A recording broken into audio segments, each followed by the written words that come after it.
Welcome to Acharyashri academy. మనము Indian economy classes అనేవి start చేసామండి. దానికి సంబంధించి ఒక వీడియో అనేది మీకు యూట్యూబ్లో అప్లోడ్ అయింది.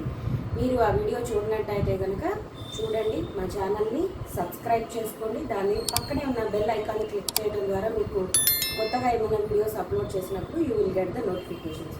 మనం ఇవాళ టాపిక్ని స్టార్ట్ చేద్దాం.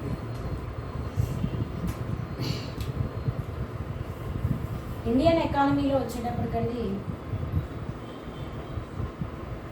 ఎకనామిక్ వర్సెస్ ఎకానమీ అనే కాన్సెప్ట్ చూస్తున్నామండి.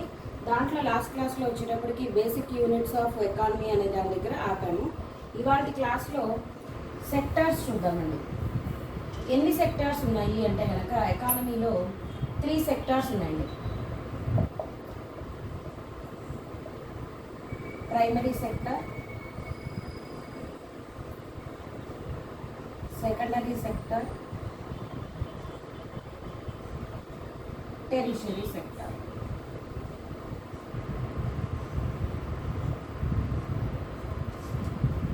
దీని నుంచి మనకు అన్నీ ఏమొస్తాయి అంటేనండి రా మెటీరియల్స్ ఫ్రమ్ ఎర్త్. దీనికి ఎగ్జాంపుల్స్ వచ్చేటప్పటికండి మనకి అగ్రికల్చర్, డైరీ అండ్ ఎలైడ్, ఇంకా దీనికి సంబంధించినవి ఏవైతే ఉంటాయో వాటన్నిటికి సంబంధించి దీంట్లో వస్తాయండి. నెక్స్ట్ దీనికి సంబంధించిందే మైనింగ్ కూడా ప్రైమరీ సెక్టార్కి సంబంధించింది అనండి. మనకి చాలా ఎగ్జామ్స్లో ఈ మైనింగ్ ఏ దానికి రిలేటెడ్, సెకండరీ సెక్టారా ప్రైమరీ సెక్టారా అని చెప్పి ఇచ్చినప్పుడు జనరల్గా మైనింగ్ అనేది మిషనరీస్ తోటి యూజ్ చేస్తాం కాబట్టి సెకండరీ సెక్టార్ అని చెప్పేసి అనుకుంటాను, కానీ కాదు. ఎందుకంటే డైరెక్ట్గా మీరు తీసింది ఏదైతే ఉంటుందో అది రాగా వస్తుంది. ఏ ఎలిమెంట్ మీరు తీసినా కూడా దాన్ని మళ్ళీ మన ఫినిషింగ్ ఎక్కడ చేస్తాము అంటే కనుక సెకండరీ సెక్టార్లో చేస్తామండి. సో ఇక్కడ నుంచి మనకు వచ్చేది ఏంటి అంటే కనుక అన్ఫినిష్డ్ గుడ్ అనేది వస్తుంది. నెక్స్ట్ సెకండరీ సెక్టార్ తీసుకుంటే ఇండస్ట్రియల్ సెక్టార్, ఇండస్ట్రీస్. సో దీంట్లో మొత్తం ఇండస్ట్రీస్తో పాటు మనకి మ్యానుఫ్యాక్చరింగ్ కూడా వస్తుందండి. టెరిషరీ సెక్టార్ వచ్చేటప్పటికి సర్వీస్ ఓరియంటెడ్, సర్వీసెస్ ఏవైనా సరే సర్వీసెస్, బ్యాంకింగ్, ఇన్సూరెన్స్, ఇప్పుడు మనం చేసే సాఫ్ట్వేర్ కూడా ఉంటుంది కదండి, సాఫ్ట్వేర్ ఇండస్ట్రీ, ఇంకా ఇలా అన్నీ కూడా టెరిషరీ సెక్టార్లో వస్తుందండి. ఇక్కడ ఇండస్ట్రీలో నుంచి వచ్చేటప్పటికి ఏది వస్తుందంటేనండి మనకి ఫినిష్డ్ గుడ్ అనేది వస్తుంది. ఇక్కడ ప్రొడ్యూస్ అయిన రా మెటీరియల్స్ దీనికి మనకి ఏమవుతుందంటే రా మెటీరియల్గా సెకండరీ సెక్టార్కి ఉపయోగపడుతుంది. దీని నుంచి మనకి ఫైనల్గా ప్రోడక్ట్ వస్తుంది. తర్వాత సర్వీస్ అనేది జరిగి మనకి సూపర్ మార్కెట్స్కి వస్తుందండి. దీనికి ఎగ్జాంపుల్ ఏం చెప్పుకోవచ్చు అంటే కనుక వీట్ అనేది తీసుకున్నాము. గోధుమలు ఫస్ట్ ఎక్కడ పండాయి అంటే కనుక అగ్రికల్చరల్ ల్యాండ్స్లో పండాయి.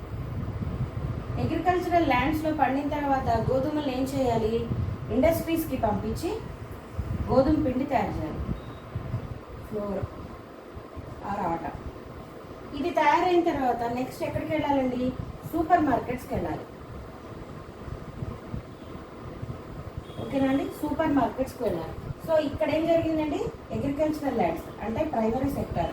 ఇక్కడ ఇండస్ట్రీస్కి వెళ్ళి మనకి గోధుమ పిండి అనేది తయారైంది. ఇక్కడ సెకండరీ సెక్టర్. ఈ త్రూఅవుట్ ఇక్కడ జరిగినప్పుడు ఏం జరిగిందండి, ట్రాన్స్పోర్టేషన్ జరిగింది. ప్లస్ సూపర్ మార్కెట్స్కి వచ్చిన తర్వాత మనం ఆ వస్తువు కొనుక్కున్నప్పుడు ఆ షాప్ వాడికి డబ్బులు అనేది పే చేయాలి కదా. సో ట్రాన్సాక్షన్ ఆఫ్ మనీ కూడా జరిగింది. సో ఇక్కడ ఒక సర్వీస్ జరిగింది. టోటల్గా ఇది టెరిషరీ సెక్టర్. ఈ 3 సెక్టార్స్కి వచ్చేటప్పటికంటే primary sector, secondary sector, tertiary sector దీనికి సంబంధించిన ఎగ్జాంపుల్.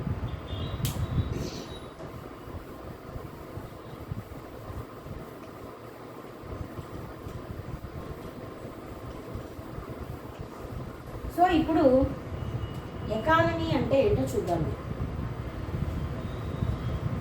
ఎకానమీ అంటే definition. So the total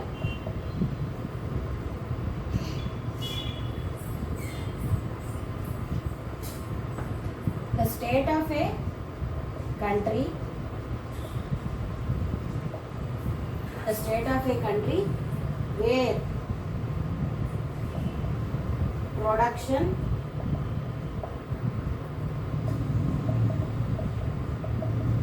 distribution, consumption of goods and services and transfer of money takes place.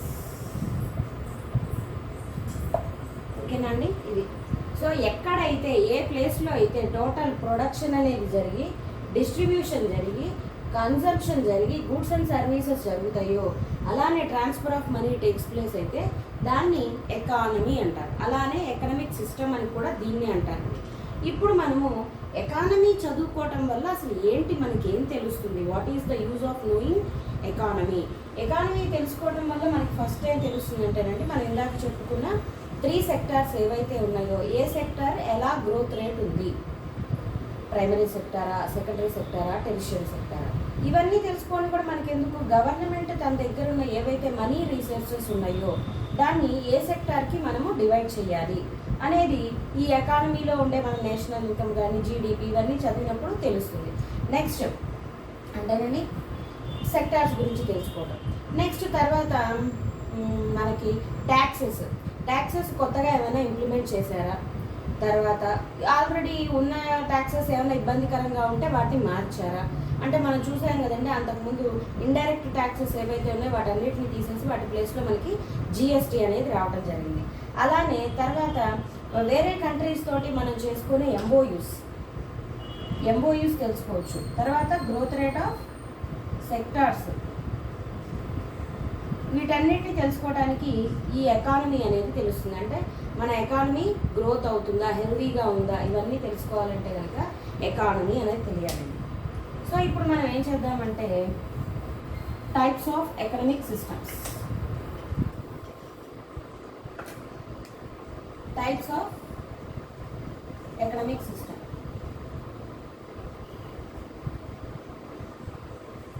అంటే మనకి ఏమున్నాయండి, సోషలిస్టిక్, క్యాపిటలిస్టిక్, అలానే మిక్స్డ్. సోషలిస్టిక్ వచ్చేటప్పటికండి ఎక్కువగా గవర్నమెంట్ యొక్క డెసిషన్స్ అనేవి ఉంటాయి. సోషలిస్టిక్ అంటే పబ్లిక్ రిలేటెడ్ వచ్చినప్పుడు ఆటోమేటిక్గా గవర్నమెంట్ ఎంటర్ అవుతుంది. సో గవర్నమెంట్ ఏంటి, డెసిషన్స్ బై గవర్నమెంట్ డెసిషన్స్. దీంట్లో వచ్చేటప్పటికండి వెల్ఫేర్ ఆఫ్ ద పీపుల్ అనేది ఎక్కువ చూస్తారు. వెల్ఫేర్ ఆఫ్ ద పీపుల్ ఎక్కువగా ఉంటుంది. తర్వాత కాంపిటీషన్ ఉంటుందండి, నో కాంపిటీషన్.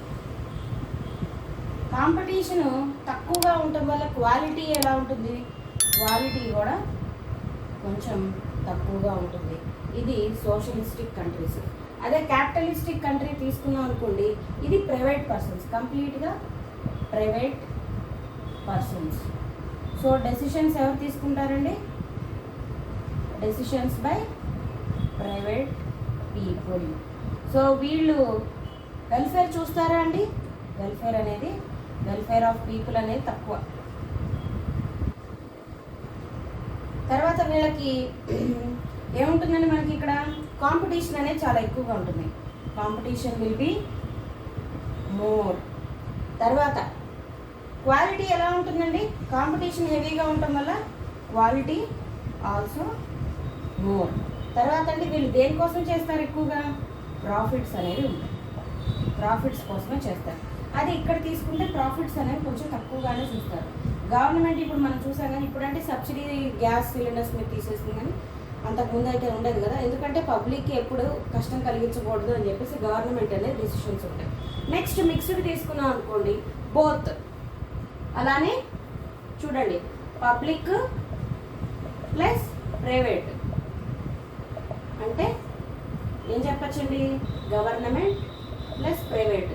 వీళ్ళ యొక్క డెసిషన్స్ని ఆధారంగా చేసుకొని ఇది రన్ అవుతుందండి. సో రెండు మిక్సింగ్ అనమాట. వెల్ఫేర్ ఆఫ్ పీపుల్ ఆలోచిస్తారు, అలాగే వీళ్ళ దానికి చూడాలి. రెండు కాంపిటీషన్ అనేది బాగా హెవీ ఇవ్వాలి, క్వాలిటీ అనేది రైజ్ చేయాలి, ప్రాఫిట్స్ కూడా మరి వీళ్ళకి పబ్లిక్కి కష్టం కలిగించకుండా వీళ్ళ యొక్క ప్రాఫిట్స్ అనేవి కూడా ఇంక్రీజ్ అవ్వాలి. ఇదండి. సో క్యాపిటలిస్టిక్ కంట్రీస్కి ఎగ్జాంపుల్ ఏదండి? దీనికి ఎగ్జాంపుల్ వచ్చేటప్పటికి యుఎస్ఏ. మిక్స్డ్కి వచ్చేటప్పటికండి ఇండియా. దీనికి వచ్చేటప్పటికండి రష్యా. ఇదండి టోటల్గా సోషలిస్టిక్, క్యాపిటలిస్టిక్, మిక్స్డ్ ఇలా ఉంటుంది.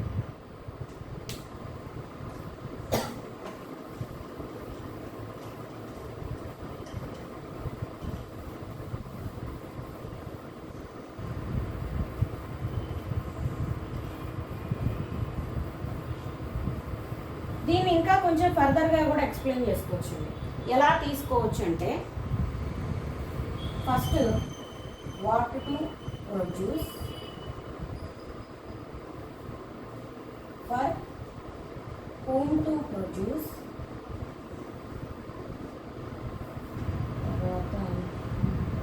what for how to produce,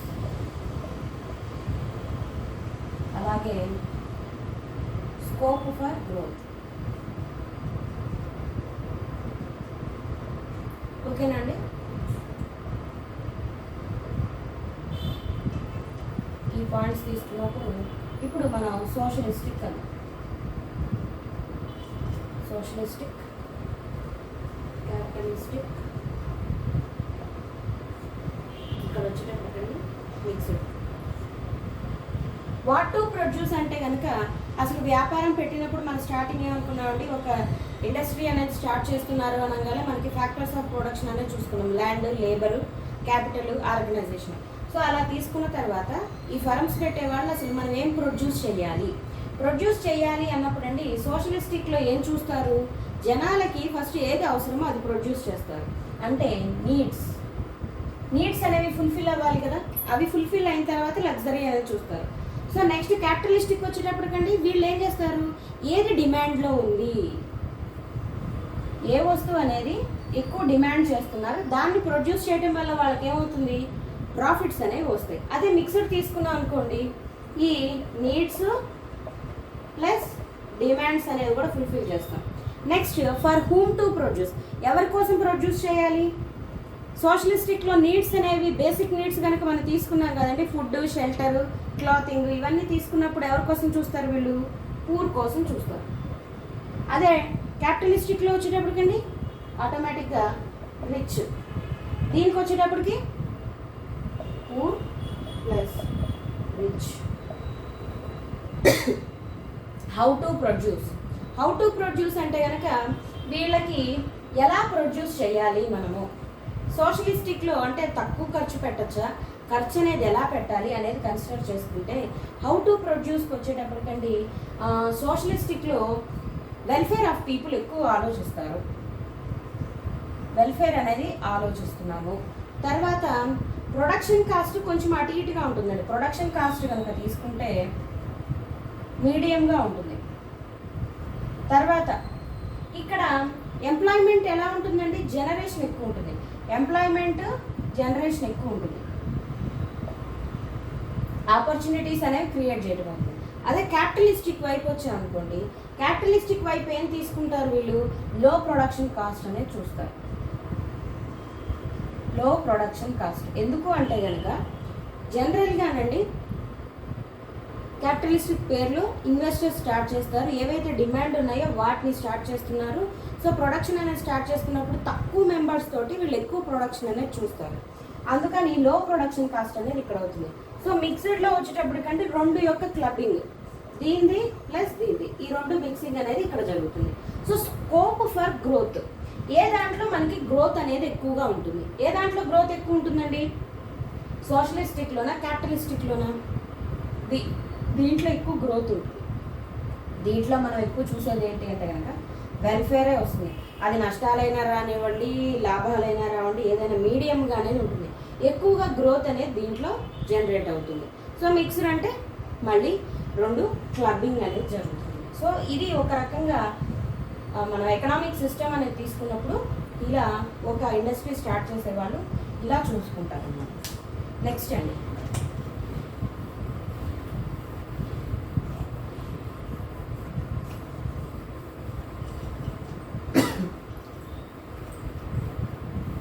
India అనేది మిక్స్డ్ ఎకానమీ అని చెప్పేసి అనుకున్నాం.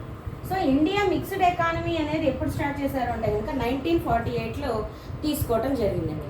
ప్రజెంట్ మరి మనం ఎకనామిక్ సిస్టమ్ వచ్చేటప్పటికి మిక్స్డ్లోనే ఉన్నామా లేకపోతే క్యాపిటలిస్టిక్ వే వైపు వెళ్తున్నామా అంటే కనుక ప్రజెంట్ ఉన్న కండిషన్కు చూసుకుంటేనండి మనము కూడా క్యాపిటలిస్టిక్ వైపే వెళ్తున్నాము.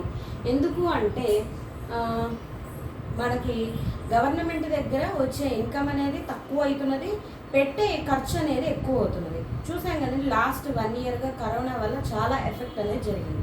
సో వీటన్నిటిని ఓవర్కమ్ చేసుకుని ఇప్పుడని కాదు అప్పటి నుంచో కూడా స్టార్ట్ అనేది. అంటే మనకి 1947 ఇండిపెండెన్స్ వచ్చినప్పుడు మన ఫస్ట్ 5 ఇయర్ ప్లాన్ దేనికి ఇంపార్టెన్స్ ఇచ్చామంటే కనుక ఫుడ్ కండి. అంటే అగ్రికల్చర్కి ముందు ఫుడ్ అనేది జనరేట్ అయితే కనుక నెక్స్ట్ అనేది చూద్దాము అని చెప్పేసి సెకండ్ 5 ఇయర్ ప్లాన్లో మనకి ఇండస్ట్రీస్కి ఇంపార్టెన్స్ ఇచ్చారు.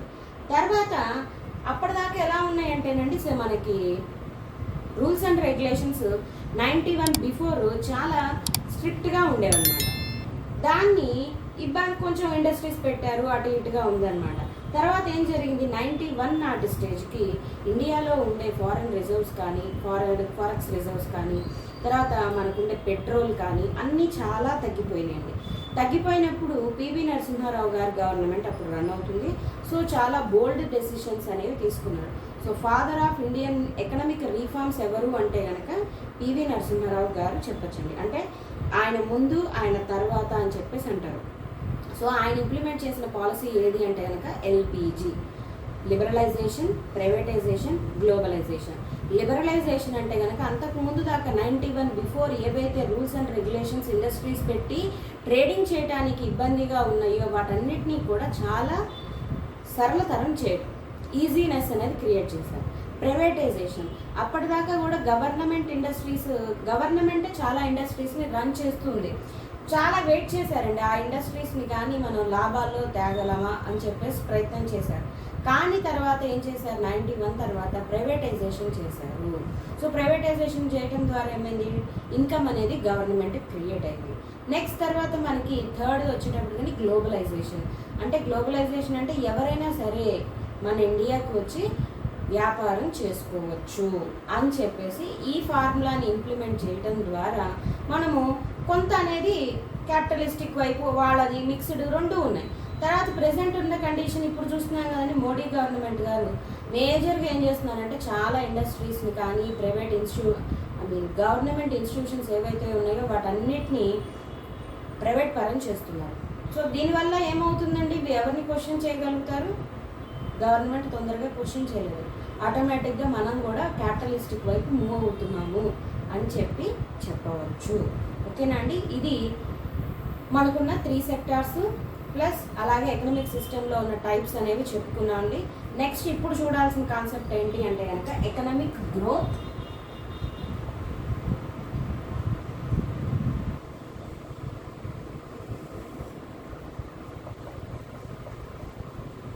Economic development. ఎకనామిక్ గ్రోత్ అంటే ఏంటి, డెవలప్మెంట్ అంటే ఏంటి? గ్రోత్ అంటే ఎలా చెప్పచ్చు అంటేనండి ఒక వస్తువులు తీసుకుందాం. ఇక్కడ ఎగ్జాంపుల్ చూద్దాం. 2010లో ఈ పెన్స్ ఈ మార్కర్స్ అనేవి ఒక 10 ప్రొడ్యూస్ అయినాయి అనుకుందామండి. 2015 నాటికి ఇవి ఒక 20 ప్రొడ్యూస్ చేశారు. అంటే పెరిగిన ఇక్కడ నుంచి ఇక్కడ కనుక తీసుకుంటే ఎలా ఉందండి ఆటోమేటిక్గా 10 ఇంక్రీజ్ అనేది కనపడింది. అదే 2020కి వచ్చేటప్పటికి ప్రొడక్షన్ ఏమైంది తగ్గింది అనుకుందాం. డిమాండ్ తగ్గడం వల్ల ప్రొడక్షన్ అనేది తగ్గించారు. సో ఈ రెండింటికి కనుక కంపేర్ చేసుకుంటే ఏమైందండి 5 అనేది మనకి డిక్రీజ్ కనపడింది. అంటే ఇక్కడ నుంచి 10 నుంచి 20కి తీసుకున్నప్పుడు ఆటోమేటిక్గా ఏమైందండి గ్రోత్ కనపడింది, ఈ ఇంక్రీజ్ కనపడింది. ఇక్కడ నుంచి ఇక్కడికి తీసుకుంటే డిక్రీజ్ అనేది కనపడింది. సో గూడ్స్ అనేవి ఐదర్ ఇంక్రీజ్ అవుతుంటాయి లేకపోతే డిక్రీజ్ అవుతుంటాయి. దాన్ని మనము గ్రోత్ అని చెప్పేసి అంటామండి. ఇది ఎకనామిక్ గ్రోత్. మీకు ఇది ఎగ్జాంపుల్ చెప్పాలండి. అదే డెవలప్మెంట్ చూద్దామండి. డెవలప్మెంట్ కనుక తీసుకుంటే ఎలా ఉంటుంది? ఇప్పుడు మనం నోటిఫికేషన్ ఇప్పుడు మామూలుగా ఎగ్జామ్స్ రాస్తామండి. ఎగ్జామ్స్ మన గవర్నమెంట్ నోటిఫికేషన్స్ వచ్చినప్పుడు ఎగ్జామ్ రాసి మనకి ఫస్ట్ ఒక కానిస్టేబుల్గా జాయిన్ అవుతాడు అనుకున్నాం. కానిస్టేబుల్గా జాయిన్ అయిన వ్యక్తి శాలరీ ఫర్ ఎగ్జాంపుల్ అండి, ఓన్లీ ఎగ్జాంపుల్, ఒక 20,000 ఉందని చెప్పేసి అనుకుందాం. ఈయన అప్పుడు ఏం చేస్తారు? ఒక చిన్న ఇంట్లో ఉండటం, ఒక మిడిల్ క్లాస్ లైఫ్ స్టైల్ని లీడ్ చేస్తున్నారు అనుకున్నాం. తర్వాత ఈయన ఫర్దర్గా ఎగ్జామినేషన్స్ రాసుకున్నారండి. ఎగ్జామినేషన్స్ రాసుకున్న తర్వాత ఈయన ఏం జరుగుతుందండి? ఎస్ఐ అయ్యారు ప్రమోషన్స్ మీద ఎగ్జామినేషన్స్ రాసుకోవడంతో. ఈయనకి అప్పుడు శాలరీ ఎంత అయింది అనుకున్నాం అంటే ఎగ్జాంపుల్కి 50,000 అయింది అనుకున్నాం. సో ఇక్కడికి ఈయనకి ఎంకరేజ్ ఎంత ఉందండి? 30,000 ఉంది. ఇక్కడేమో రెంటెడ్ హౌస్లో ఉన్నారు. ఇక్కడికి వచ్చేటప్పటికి ఒక ఓన్ హౌస్ తీసుకున్నారు, లోన్ కానీ ఏదైనా కానీ ఓన్ హౌస్ తీసుకున్నారు. ఇక్కడ బైక్లో వెళ్తున్నారు, ఇక్కడేమో ఒక కార్ తీసుకున్నారు. సో ఈయన యొక్క సోషల్ స్టేటస్ అనేది ఎలా పెరిగిందండి? పెరిగింది. సోషల్ స్టేటస్ ఇక్కడ నుంచి ఇక్కడికి ఇంక్రీజ్ అయిందండి, ఇంక్రీజ్ అవుతుంది. అలాగే ఆ పర్సన్ యొక్క ఓవరాల్ స్పెక్ట్రమ్ ఎలా మారుతుందండి? మారిపోతుంది. సో ఈయన ఎప్పుడైతే తీసుకోవటం ఎకానమీలో ఎలా ఉంటుందంటే ఫుల్ సర్కిల్ లాగా రన్ అవుతుంది అన్నమాట. ఇది ఓవరాల్ డెవలప్మెంట్ ఏదైతే ఉంటుందో, ఓవరాల్ గ్రోత్ మొత్తం ఒక మనిషి చుట్టూత పరిస్థితులన్నీ మారటం అనే దాన్ని ఏమంటామంటే కనుక ఎకనామిక్ డెవలప్మెంట్ అని చెప్పేసి.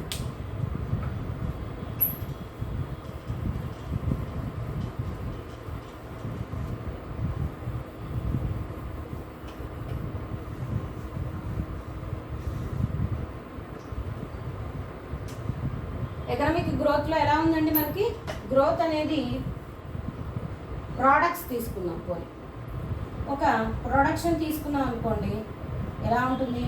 ఇంక్రీజ్ ఉంటుంది అనుకోండి. అదే గ్రోత్ ఎకనామిక్ డెవలప్మెంట్లో తీసుకున్నాం అనుకోండి, ఏముంటుంది? ప్రొడక్షన్ ఇది ఇంక్రీజ్ అవుతుంది, ప్లస్ ఆటోమేటిక్గా అండి social welfare, social well being of A person. Social well being అని చెప్పేసి అనుకున్నాం. అది పర్సన్ కావచ్చు లేకపోతే సొసైటీ, ఏదైనా కావచ్చు.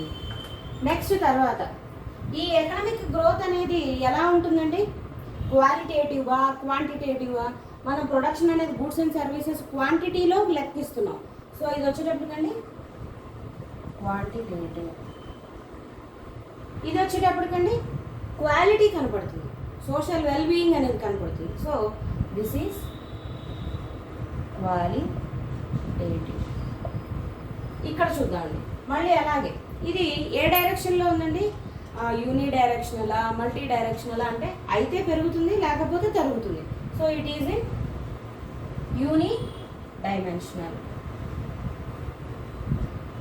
ఇది వచ్చేటప్పటికండి ఏం చెప్పచ్చు? Multi dimension.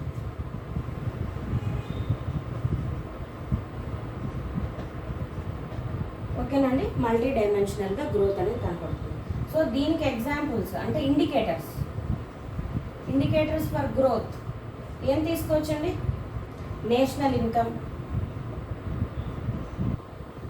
జీడిపి, దీనికి ఇవి తీసుకుంటాం.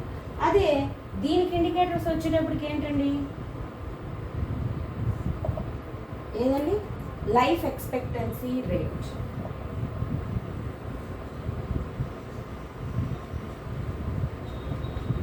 Child mortality rate, literacy rate. ఓకేనండి, ఇలాంటివన్నీ తీసుకుంటాం. నేషనల్ ఇన్కమ్ అంటే మనకు తెలిసిందే టోటల్. నెక్స్ట్ కాన్సెప్ట్ వస్తుంది, ఆ కాన్సెప్ట్లో మనం ఏం లేదండి, total money value of goods and services produced over a period of 1 year ఎంత ఉంటుందో అది క్యాలిక్యులేట్ చేస్తే కనుక నేషనల్ ఇన్కమ్ అని. సో విత్ ఇన్ జాగ్రఫికల్ ఏరియాలో ఎంత money value of goods and services produce అయినవి చూస్తే కనుక అది గ్రాస్ డొమెస్టిక్ ప్రోడక్ట్ అని. వీటి ద్వారా ఏమవుతుందండి, అయితే పెరిగిందా లేకపోతే తరిగిందా అని గ్రోత్ అనేది మనం ఇక్కడ కన్సిడర్ చేయగలుగుతాం. అదే ఇప్పుడు ఎకనామిక్ డెవలప్మెంట్కి వచ్చేటప్పటికంటే ఇండికేటర్స్ ఏం తీసుకున్నాం, లైఫ్ ఎక్స్పెక్టెన్సీ రేట్. మనకి ఇండిపెండెన్స్ వచ్చిన టైంలో నుండి హెల్త్ ఫెసిలిటీస్ అనేవి చాలా తక్కువగా ఉండేవి. సో అందుకని అప్పుడు ఏం జరిగేది, డెత్ రేట్ ఎక్కువ ఉండేది, బర్త్ రేట్ తక్కువగా ఉండేది. సో డెత్, చనిపోవడం అనేది చాలా ఎక్కువగా ఉండేదండి, ఎందుకంటే మనకి ఫెసిలిటీస్ అనేవి తక్కువ ఉంటున్నాయి. ప్రజెంట్ కనుక తీసుకుంటేనండి ఎలా ఉంది, పెరిగినాయి హెల్త్ కండిషన్స్ అనేవి, హెల్త్ ఇవి బాగా పెరగటం వల్ల ఒక మనిషికి చనిపోతాడు అనేది తగ్గింది. సో లైఫ్ ఎక్స్పెక్టెన్సీ అంటే ఒక మనిషి ఎంతకాలం జీవిస్తాడు అని తీసుకుంటాం వల్ల అది పెరిగింది. చైల్డ్ మోర్టాలిటీ రేట్, ఒక చిన్నపిల్లలు పుట్టినప్పుడు చనిపోతున్నారు, ఎంతమంది చనిపోతున్నారు అనేది కన్సిడర్ చేస్తారు. లిటరసీ రేట్ అంటే మనకి ఇండిపెండెన్స్ వచ్చినప్పుడు 12% ఉందండి, ప్రజెంట్ 73% వచ్చింది. అంటే పెరిగింది కదా, పెరిగి ఓవరాల్ ఒక మనిషి చదువుకోవడం వల్ల ఎన్ని రకాలుగా ఉపయోగం ఉంటుందండి, చాలా రకాలుగా ఉపయోగం ఉంటుంది. So this is economic growth and economic development. మిగతాది నెక్స్ట్ క్లాస్లో కంటిన్యూ చేద్దామండి. మీకు ఈ వీడియో నచ్చినట్టయితే కనుక లైక్ చేయండి, షేర్ చేయండి, అలాగే ముందు మా ఛానల్ని సబ్స్క్రైబ్ చేసుకోండి. మీకు ఇంకా ఏమైనా డౌట్స్ ఉండి క్లాసెస్ కావాలి అనుకుంటే కనుక కింద కమెంట్ బాక్స్లో కమెంట్ చేయండి. We will definitely help you. Thank you అండి.